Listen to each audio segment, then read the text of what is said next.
दिल्ली में 10 अगस्त 2010 को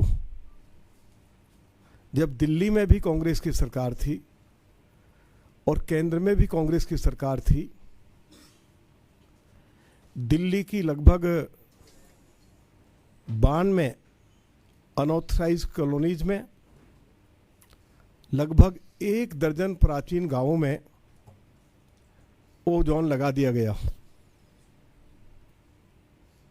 ये 92 वो कॉलोनियां थी जिनको 24 मार्च 2008 को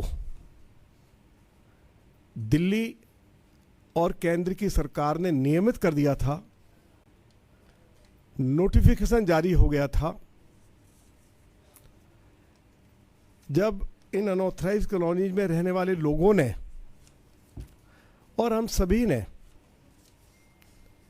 इसका विरोध किया कि अनऑथराइज्ड कॉलोनीज रेगुलराइज हो गई हैं, इनको ओजोन में नहीं डाला जा सकता, गांवों के ऊपर ओजोन अप्लाई नहीं करता, मास्टर प्लान उसकी अनुमति नहीं देता,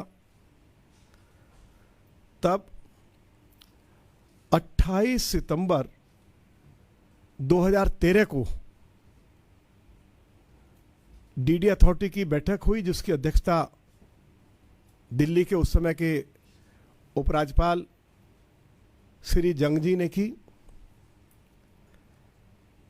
अथॉरिटी ने यह प्रस्ताव पास किया कि जिन क्षेत्रों में हमने ओजोन लगाया है हम उसको एफ जोन में परिवर्तित कर रहे हैं।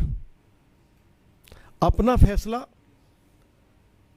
वापस लिया और उसके बाद दिल्ली के लेफ्टिनेंट गवर्नर ने उस प्रस्ताव को मिनिस्ट्री ऑफ यूडी के पास भेजा। मिनिस्ट्री ऑफ यूडी ने उस प्रस्ताव को अपनी अप्रूवल दी, स्वीकृति दी और भारत सरकार के उस समय के मंत्री श्री कमलनाथ जी ने उस फाइल पर अपने साइन किए। और उसके बाद जैसे मैंने आपको कहा कि 28 सितंबर 2013 को नोटिफिकेशन जारी हो गया, लेकिन उस नोटिफिकेशन के खिलाफ कहिए कि एक सामाजिक कार्यकर्ता एनजीटी कोर्ट के पास गए। एनजीटी कोर्ट ने 28 अक्टूबर 2013 को डीडीए के इस फैसले को या भारत सरकार के शहरी विकास मंत्रालय के इस फैसले को स्टे कर दिया। 2 साल तक ये मामला एनजीटी कोर्ट में चला और जनवरी 2015 में एनजीटी कोर्ट ने इसको डिस्पोज ऑफ कर दिया और साथ में डीडीए को और भारत सरकार की एक प्रिंसिपल कमेटी को यह आदेश दिया कि डीडीए बाउंड्री फिक्स करे और प्रिंसिपल कमेटी जो है वो इस बात की जांच पड़ताल करे क्या जिन क्षेत्रों में पिछले 25 साल से फ्लड नहीं आया है उनको भी, उन क्षेत्रों को भी पहचान करे। प्रिंसिपल कमेटी की रिपोर्ट गांव और कॉलोनियों के पक्ष में आ गई। डीडीए ने डिमार्केशन कर दिया। 2022 में डीडीए ने, मेरे पास ये मैं आपको सारे सरकारी कागजात उपलब्ध करा दूंगा, हम अपनी तरफ से कुछ नहीं बोल रहे हैं। एक्सपर्ट कमेटी ने क्या कहा, प्रिंसिपल कमेटी ने क्या कहा, दिल्ली पुलिस ने क्या कहा,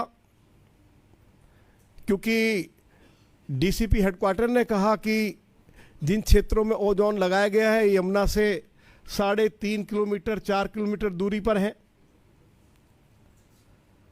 और एक जानकारी मैं आपको और देना चाहता हूं, मेरे पास वाइस चेयरमैन डीडीए का लेटर है, मेरे पास दिल्ली सरकार के साथ साथ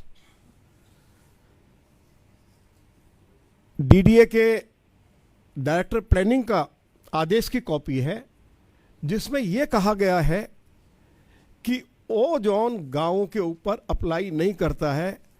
गांव की जो आबादी है, चाहे वो लाल डोरा वाली आबादी है, चाहे एक्सटेंडेड लाल डोरा है, चाहे वो फिरनी वाली आबादी है, उस पर ओजोन अप्लाई नहीं करता, वो रेजिडेंशियल एरिया है और गांव के लोग उस एरिया के अंदर अपने मकानों की रिपेयर भी कर सकते हैं, रिकंस्ट्रक्शन भी कर सकते हैं। इसकी अनुमति डीडीए ने दी है और मास्टर प्लान का हवाला दिया है। लेकिन उसके बावजूद भी जगतपुर गांव में कुछ मकानों को तोड़ा गया। मैं आपको ये जानकारी भी देना चाहता हूं कि कल हम लोग श्री मनोज तिवारी जी के साथ दिल्ली के ऑनरेबल लेफ्टिनेंट गवर्नर को मिले थे और सारे तथ्यों से उनको अवगत कराया था। हमने 2 दिन पहले सभी एमपीज ने दिल्ली की माननीय मुख्यमंत्री श्रीमती रेखा गुप्ता जी से आग्रह किया था कि मुख्यमंत्री जी डीडीए के अधिकारियों के साथ, म्युनिसिपल कमिश्नर के साथ, चीफ सेक्रेटरी के साथ एक बैठक बुलाएं। आज उन्होंने 10:30 बजे बैठक बुलाई थी। उस बैठक में श्री मनोज तिवारी जी के साथ मैं, श्री परवीन खंडेलवाल जी जो हमारे चांदनी चौक से एमपी हैं, और श्री अरविंदर सिंह लवली जो यमुना पार विकास बोर्ड के चेयरमैन हैं, जिनका कैबिनेट मिनिस्टर का दर्जा है, विधायक भी हैं, उस बैठक में शामिल हुए।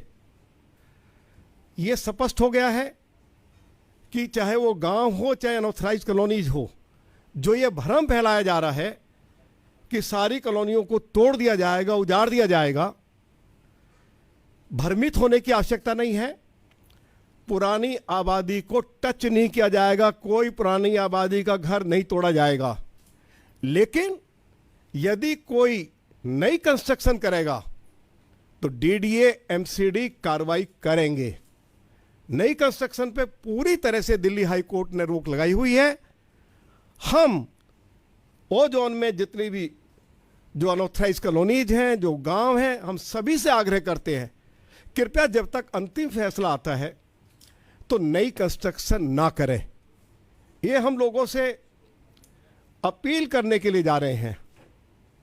आज दिल्ली की मुख्यमंत्री जी ने अधिकारियों को स्पष्ट आदेश दिया है, शायद दिल्ली सरकार की ओर से या एमसीडी की ओर से जो आज की बैठक हुई है उसकी जानकारी कि क्या निर्णय लिए गए हैं, उसके बारे में भी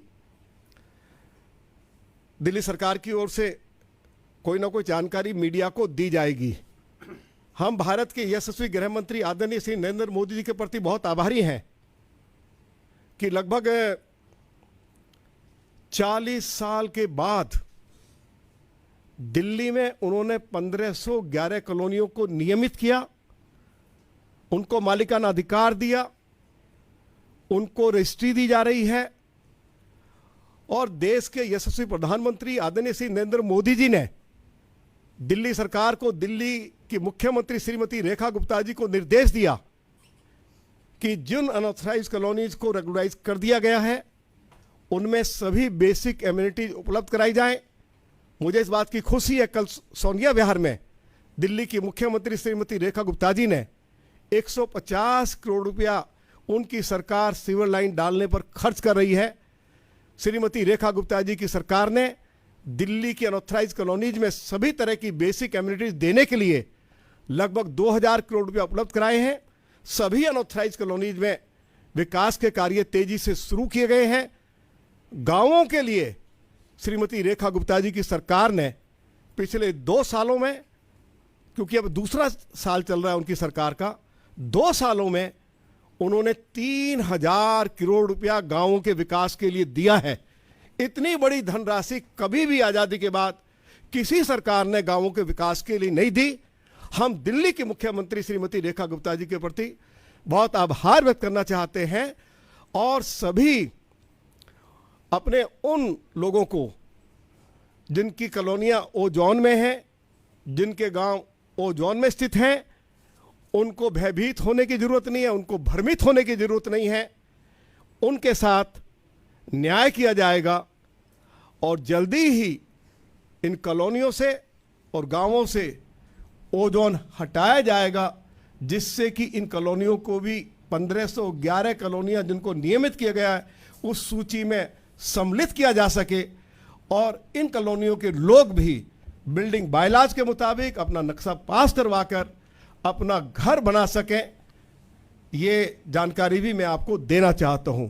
आप सभी आए हैं, आप सभी का बहुत बहुत धन्यवाद। एक बार मैं ऑनरेबल लेफ्टिनेंट गवर्नर का और दिल्ली की ऑनरेबल चीफ मिनिस्टर का बहुत बहुत आभार व्यक्त करना चाहता हूं।